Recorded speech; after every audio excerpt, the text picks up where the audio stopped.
All right, teammates, we are back once again. If this is your first time listening to the Move Swiftly podcast, welcome to the show. Great to have you. Welcome to the number one show on innovative teamwork. It's been like that for close to a year now, and the plan is for it to continue to be the number one show on innovative teamwork. Also, got to shout out Pod Match again. You guys have been just apps, just an incredible service because again, I have another guest on that I met through Pod Match, and for a while, as the regular listeners know, I've done a lot of solo episodes with this podcast. But it was because it's not that I don't like having guests on the show. It's just I don't like doing all the logistical shit when it comes to getting people scheduled and doing all that other stuff. So I ran into Pod Match, and it has taken the logistical work off my plate, on the administrative work off my plate, and allows me to just record and meet some incredible people, like again the one I have today. He founded a company that, to be honest with you, Mickie, I'm really personally interested in hearing how this thing got started and what it's all about, because I'm someone that still believes in writing articles. I know there's AI, I know there's all sorts of things that do things for you, but I'm someone that puts out a different article, written material every single Tuesday, and based on your services and the things that you do with you founded e-releases, and we'll get into it in a second. Based on some of the things you do, you're able to teach how to put it out in the right way, get it to the right people, get it in the right inbox, and all that. So with all that, one of the more important, that's not even the most important thing. The fact is, the most important thing about this guy is he's also from the DMV, baby, also from Maryland. So with all that being said, Mickie, I don't want to make the intro too long. Mickie Kennedy, welcome to the show. How are you doing Oh, today? I'm doing well. Thanks for having me. All right, like I said, let's just get right into it, man. You started off, I believe it was George Mason, and you were in the creative writing class or something of that nature. And then from then you started a company. Just kind of fill us in on what happened. Again, there's no time limits. Everything is organic. So, Sure. I'll give you an open slate and do your thing. Sure. So, I went to George Mason for graduate school. I pursued a master's of fine arts in creative writing with an emphasis in poetry. And so it was a 3-year program. And my career plan was to wait tables and write poetry after graduating. And so I did graduate and I did wait tables for a summer. And I'll be honest with you, my knees hurt, my back hurt, my mind was just frazzled. Waiting tables is hard, and anybody who's done it full time, in a busy place can tell you it's not an easy life. And I What was not reading, I wasn't writing. I just realized at the end of that summer, I can't do this for 30 years. I need to go find a safe office job. do you And remember so the name of the restaurant by any chance? it was called I think La Peeps. It was it started out as a breakfast and lunch place, and then they started serving dinner, rotisserie chickens, and Yeah. so they would I have remember, me. actually, yeah, because I remember, I think it was Bus Boys and Poets back when I was back in the DMV, and that place would get busy, and all the people coming in, you're on your feet a lot and making sure the orders are right. You don't want to give somebody the wrong order. Trust me, that's gonna be a bad day for you, a really bad Yeah. day. And So when you've walked like 20 miles in a day, you start to anticipate people's needs. Do you need some ketchup with your fries? I've already got the bottle I ready already because got I the don't want bottle. to All have right, to go back and forth. It was I got you. it was rough, but it did help me with customer service skills, anticipating people's needs, Hmm. thinking through things. But that was about all that I got out of it, other than a bad back. And so I applied for a lot of office jobs and got hired at a telecom research startup in DC called Telegeography. Hmm. And I was employee number 3. And they just like, hey, you have writing on your resume, write some press releases and send them out for us. And so Wow. uh, I did that. I looked at what a press release was, and I sort of mimicked it and sent it out. Nothing happened. And so I kind of made it my mission to figure out what the media was interested in. We had access to a lot of data that nobody else had. So I felt like that should be the prize, but it wasn't. And Hmm. so rather than publish like the incoming and outbound telecom traffic for the US and the Caribbean countries, I would talk about one anomaly. And so I noticed that like one country had more inbound, outbound traffic to the US than all the others combined. And when I explored it, it was because that was the call center for 1-900 numbers, which were popular, a long time ago. People would pay 50 cents when they were lonely to go get their horoscope read by calling a 1-900 number, or they even had dating party lines through 1-900 numbers and stuff like that. So that was it. And so I talked about that story and why the data was there. And then boom, that was the magic sauce. We got picked up by The Economist, Financial Times, Wall Street Journal, Washington Post, and 3 trade publications with that one release. And then I was Wow. like, ooh, I figured something out maybe. And Hmm. so I was like, can I replicate this? So I would look at data and notice little things. And one of the things I noticed was telecom traffic would tend to grow in a country steadily over a few years right before economic growth. And so I published that press release, resulted in a lot of articles, Investors Business Daily, and then boom, we got a new customer base. All of a sudden, hedge funds and investment firms wanted to buy our data and Hmm. look at our research reports because they're like, this could be a leading indicator of places we should be putting our money. And Hmm. so it was really exciting. I loved it. I got drunk with successes, Hmm. and I then noticed that as I was faxing, because that's how I was sending these releases out at the time, a Hmm. lot more journalists would call and say, could you email them to us in the future? And I just realized email is so much easier than programming a fax machine. So I mentioned it to my boss, and he said, hey, there could be a business there. And so I put that in the back of my mind and I thought about it. And then I just started networking with journalists in the evenings and weekends. Hmm. And a year later, I had a database of almost 10,000 journalists. And Right. I said goodbye to the startup and started e-releases. And I was just a matchmaker. I would take Right. people's messaging and send it to the journalists that I thought were the best fit. And there was nobody in the marketplace that was servicing small businesses for a couple $100. There Hmm. was the newswires, which was Business Wire and PR Newswire. They're still basically the duopoly in the U.S. Um, and uh, uh, they are $1,600 to move like a 600-word press release, and I'm Hmm. charging a couple $100 trying to help small businesses out. And the funny thing is that over the years, PR Newswire reached out to me and said, "We really like that you're servicing small businesses. Our salespeople have no interest in that because they're chasing the companies that The ad though, like the buy a ad right. $30,000 a year newsroom, Exactly. do a Asian distribution with translations that's $15,000, Hmm. and my guys, the spend is low, and they're like, have you considered maybe we could offer you a local or city or state distribution Hmm. that you could add to yours? And I said no. These people are looking for national attention. They don't want a city or state. And Hmm. I thought that they would just go away, but they came back, and we ended up meeting.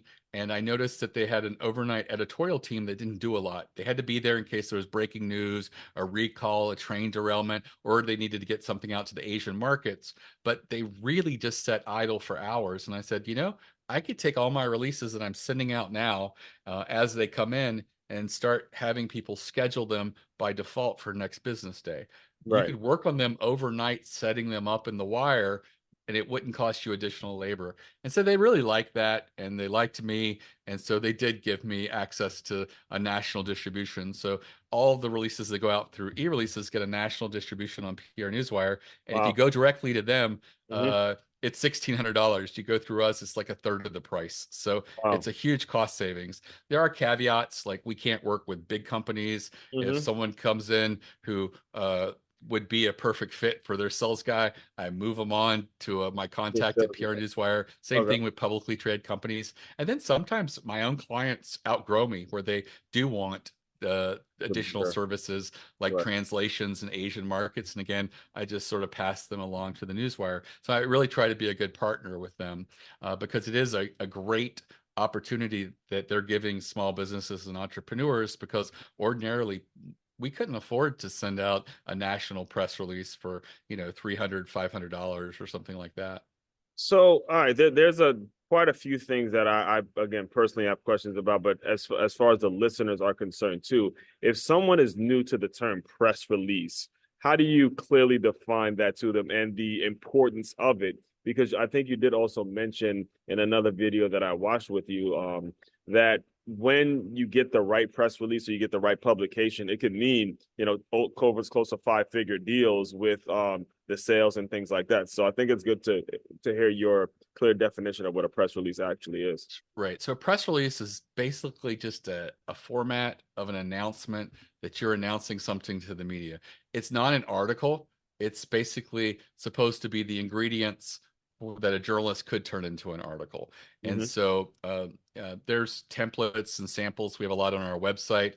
They have a certain look. You'll recognize it. And I tell people don't overthink it. When you send a release through us, we're going to make sure it's in the right style and everything that's there needs to be there. Mm-hmm. But the real important thing is what you're announcing. And what happens is this press release goes out to journalists over the wire and it's industry feeds. So a journalist has a login at the Newswire. Right. Anybody can look at the releases on PR Newswire publicly. But if you go in and you have a journalist login, you can just look at the feeds that are specific to you. You can actually even customize some of these feeds, like exclude certain releases that have certain keywords and things like that. So you Right. can look at a very sculpted uh, display of headlines that are very relevant to you. Mm-hmm. And then you drill down to the ones that interest you. Right. And because there's basically been a duopoly forever in the US, it's two major players that account for most press releases, with one exception. Mm-hmm. If you're publicly traded and you don't care about journalists writing about you, and in some cases you actually don't want journalists writing about you, Mm-hmm. there's a third player out there called Globe Newswire that just hasn't made as much traction with journalists as these other two guys. But for publicly traded companies that are just trying to meet SEC disclosure, that's appropriate, but it doesn't have the relationships because journalists are busy and, like everybody else, a little lazy. And if you can just fish in two ponds, you don't want to encourage going to a third pond, which is Mm-hmm. another chore that you have to look through. So they basically train people, if you want your press releases considered, you really have to choose PR Newswire or Business Wire. They're basically very similar, and I don't think one's necessarily better than the other. But for that reason, that's the importance of news wires, of Mm-hmm. press releases. There are probably wires that you've heard of, like Reuters, Associated Press, AP, UPI. Yeah. Those are not wires of press releases. Those are wires of licensed content. And so Mm-hmm. when the AP sends something over the wire, AP wrote it. A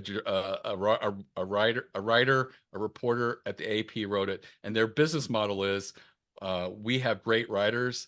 We will write breaking major news and we will make it available on our wire. And that Mm-hmm. way, if you're the Baltimore Sun and you don't feel like writing an article that about a court case that just ended, you can just pull it off the wire and pay a licensing fee Mm-hmm.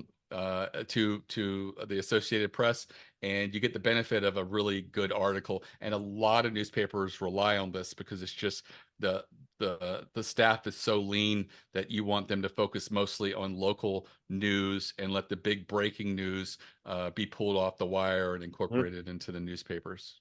So you started this in 1998, correct? Correct. And from that, I was in second grade, and I've seen the changes in social media and the way people get information and the whole thing. So, what are the biggest challenges that you've seen now that people just they grab one of these, they get their information, and when it comes to actually reading stuff and even business owners, they're trying to adjust on social media and trying to do all these things. What do you advise those people that, again, everyone that has to adapt to not only social media now, but now we have AI, artificial intelligence, that they could just kind of let the internet do everything? Right. So, press releases are still working. Mm-hmm. The places that we get our news from is evolving. And there are still people in these news spaces that are relying on press releases. I follow a TikToker called Snackalator, and Mm-hmm. each week he does a roundup of new fast food foods that are coming to fast food restaurants. And he also does one for snacks hitting grocery store shelves. And all the images he says he pulls from press releases off the wire. And he's like, "Oh, I really can't wait to see this snack because I can't tell if that's glazed or if it's just the way the light's hitting it. But I really want to check it out. But these are just stills and photos from the press release." And so, Mhm. it gives him an advantage because each week he's got all of the stuff before anybody knows about it and before they've actually, hit the shelves or going to start hitting the shelves later that week. And Mhm. so it gives him a huge advantage. There, people on Instagram are relying on press releases in the fashion world. There are people who have journalist access to the wire who don't have a news outlet. They are just influencers on Instagram. And Mhm. so I love it that the wire is so accepting and encouraging of these new social media and different outlets to use the press releases. This is completely counter to what happened 15 years ago. I saw that in the marketplace. Bloggers. Yeah. I had to go to PR Newswire and advocate for about half a dozen blogs and say, you need to give these blogs journalist access. They can publicly see it, the press releases on the website, but they Right. want that customized feed and be able to really sculpt that content. And they couldn't because they wouldn't give them journalist access. They said, "Mickie, we just don't think these are journalists." And I said, "You don't need to think they're journalists. Consumers do." And then I Wow. pointed out to them that this one blog in particular has more web traffic than the leading automotive trade publication, Mhm. which was Auto News by, I think, Cranes. And when I pointed that out, they reevaluated it and then they slowly started vetting these people and letting them on. And I just like they're just holding on to old media so tight. Yeah. But now it's refreshing to see that they're so welcoming of people who want to use the content and in many different ways, people on YouTube, other things like that. Right. I do think that most of this stuff is being turned into video or will Yeah. continue to rise the number of people that are turning this into video. And I think that that's what we naturally like to consume. So Yeah. one of the things that you have to think about as you do a press release is, what are the elements that I could do in a press release that might make it better for video? One is your photos. What kind of photos you include. The Snackolator guy loves these close-up images of the snack, Mhm. not just the box, but also the actual food stuff, the product. How does that look? And, can you make it captivating or interesting? And Mhm. the next thing is video. You can include embedded YouTube videos in press releases. I don't see media using it very much. And when Mhm. I've talked to a few media outlets, they said it's a legality thing. And it's like, what do you mean? And they're just like, well, if we take some of that footage and use it and incorporate it, is it our copyright? Because everything that they write as an article is theirs, and they feel very comfortable with that, and they Right. protect that. But with Exactly. Yeah. video, they're a little hesitant. Have I used too much? Is it transformative? And they're just like, some of them just don't know. And I think that they just need to get over it. Mhm. We are in a Wherever take, it's a free for all. use, It's a free for grab and all. use Yeah. economy. They need to just run with it, and I'm pretty sure that they will, and we're going to see more of them using it in the near future. But I think that another thing that you can incorporate in your press release is a story. Anytime Yeah. you have people telling a story, they like a story arc. And Yeah. so, what are the elements that you could add to a press release that would lend itself more to a story arc? A product launch press release. I get these every day. Here's the product. Here's a list of features. Sometimes they're even bullets. And then here's a link to learn more and buy it. That Right. is not a story. But if you talk about a use case study that says, hey, here's someone, this was what they were suffering with. They used the product. Here's this great outcome with a number, and now Yes. you have a Mhm. quote by them. You can Yes. build a story, and Mhm. that's good for video. So Mhm. take these things into account. It'll actually even make it better for print because journalists in print like a story arc, and it's hard for anybody in any type of reporting or storytelling to basically work with such little stuff. You really have to give the elements of a story arc. I tell people, go through a press release, and one of the things to do is, are there places where you could inject numbers and data? Mhm. For example, you might have a logistics software solution that you feel is very important and solves a big problem in trucking where people can't get their cost in line and understand their cost. And so your solution solves that.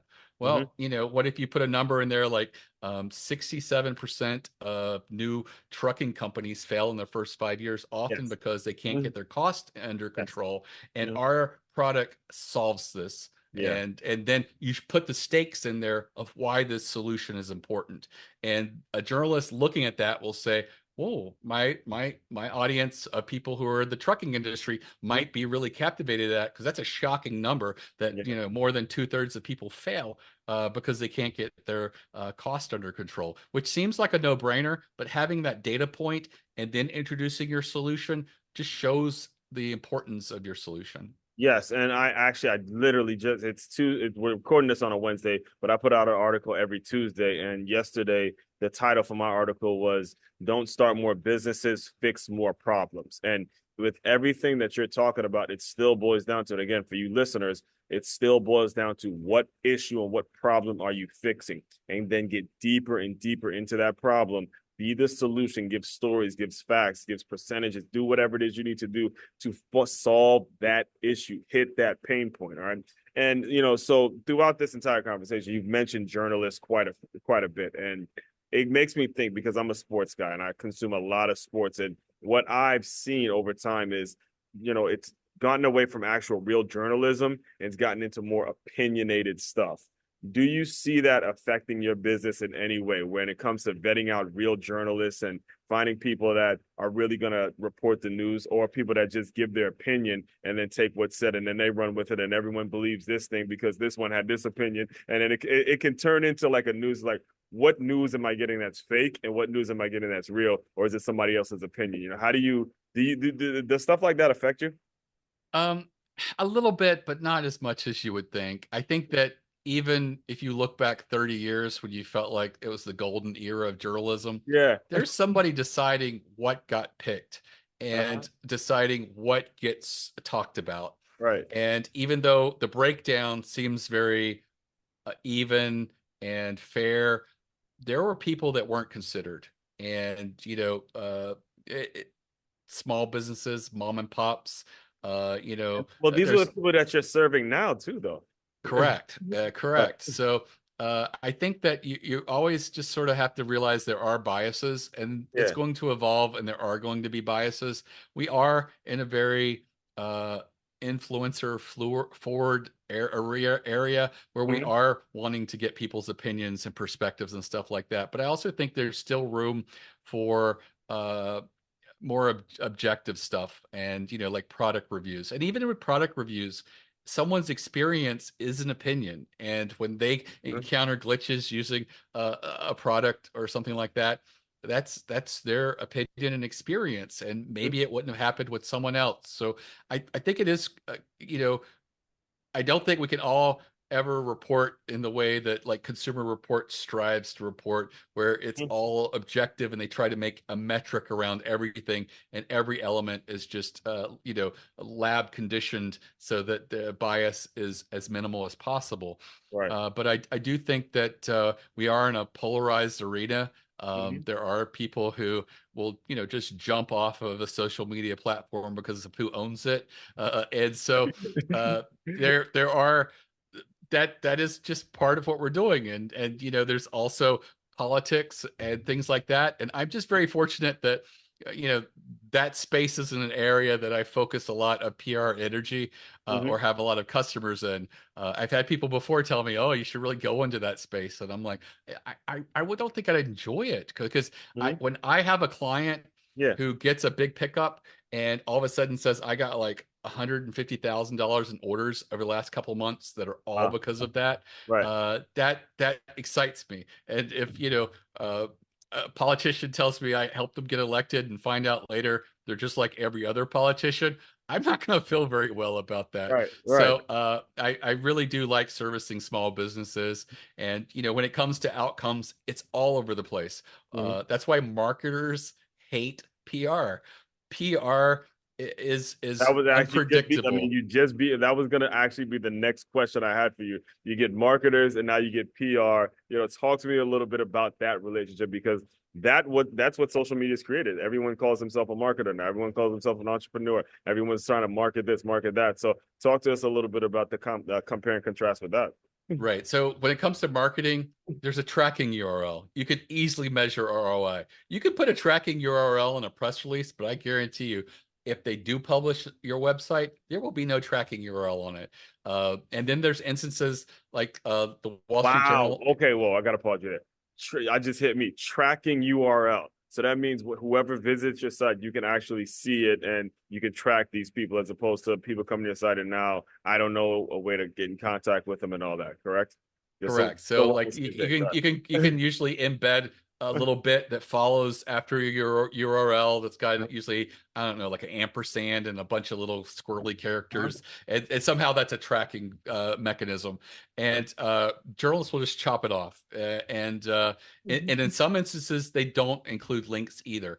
New York Times says that they don't include links. Wall Street Journal says they don't include links. I have gotten the New York Times to link to someone, even though they say they don't, Mhm. just because I created such a powerful research page for a survey that a client did. And it was so valuable that the New York Times broke their own rule. And in the online article, they included the URL. They didn't in the print, and I can understand why in the print edition, but on their online edition, they did link to it and break their own rule. Let That it being go, said, Mickie. that being said, you do get an SEO benefit as if there was a link when New York Times writes about you, because Uh-huh. Google has a patent on what they call an implied link, that they can contextually tell when their robot visits that page, that Mhm. that page is about you. New York Times is a huge authority, and you get link credit even though there's no link there. And all my clients will tell you that the best SEO they've ever had, there was no links involved. It was them getting an article in the New York Times. It was them, getting a mention in the Wall Street Journal. Mhm. It's a really strange place. And also when it comes to ROI of press releases, how do you measure it? And I always tell my clients, Mhm. are you doing predictable marketing? You kind of have an idea of how much revenue you get in a month. If you Right. do a press release and you see articles that result from that, then if you get a bump in revenue, it's easier to attribute that to your PR effort. Right. If 'Cause specifically where it's coming from, and that ROI. It's anybody could just put up a website, but when you get in specific to your target, and there's like a actual specific person you're reaching out to, now you know why you're getting this traffic. It's almost like with this pod match thing, right? I looked on my back office and I realized my listens have gone up like a couple thousand, like a couple hundred more people just in the week that I joined Podmatch. And I know specifically why. It's because I wasn't doing so many solo episodes. Now you have people on Podmatch looking at your stuff and listening to your episodes, things of that nature. So it's a very similar thing we're talking about here. Yeah, absolutely. So I do want to be very respectful of your time. I definitely appreciate you coming on. But before I let you go, I want you to kind of walk us through who would be like an ideal client for you, just in case they're listening right now. Right. I think that an ideal client is someone who's doing something unique. Mm-hmm. If you've heard of a unique selling proposition, you have one. Mm-hmm. Startups always work well with us because they usually know what their USP is, and they have an elevator pitch where they can very succinctly tell you what they do that's different than everybody else in the marketplace. Right. Other people that do well are people who are just open to trying new things and open to learning. And I have a free masterclass at ereleases.com/plan, and I do 10,000 to 12,000 releases a year. I see the ones that work and I see patterns. And so I created that masterclass. It's less than an hour long video Mm-hmm. that goes through about 8 of the types of releases that I see work again and again. So if you built a PR campaign of 6 to 8 releases based off of a brainstorm of these ideas, as they apply to your business, and you did that, I guarantee you'd see at least two or three of those releases get earned media articles about you. The sad truth is that not every press release is going to get earned media, but if you stick to ones that are strategic, you're much more likely to do so. That being said, one of the press releases I talk about in that masterclass never fails. It always works and always gets earned media. The Mhm. average is 8 to 14 articles from one press release. The sad thing is, it takes a little bit of work because you're going to be doing a survey within your industry, and that's a little involved, but it's basically coming up with 16 questions that are timely and relevant today.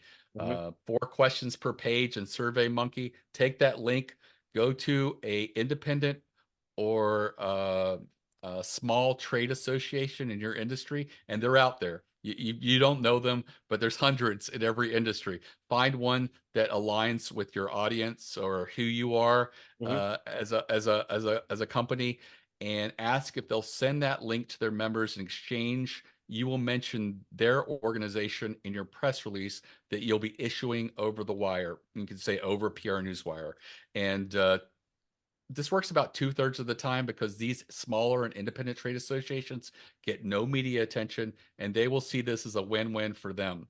The large trade associations aren't interested. They get all the media attention. They don't need you. They're not going to work with you. But these small guys will.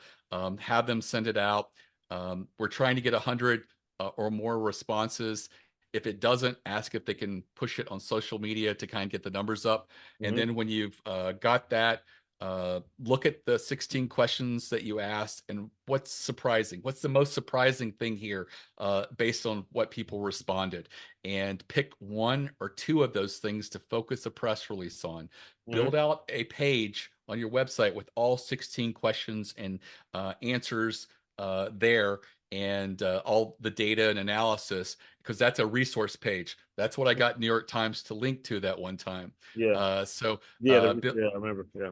so build that out, and then do a press release, put a quote in there of why you felt the numbers on that one question turned out that way. And Mhm. now you're a thought leader, you're an expert, you Yes. just released some great data, and people in your industry will want to know what that data is. Mhm. And when you send that out, the average is 8 to 14 articles in your industry from one press release. And That's that's amazing. just one of the ones that I go through in that free masterclass. And it's a great place to start. If you've never done PR, start there.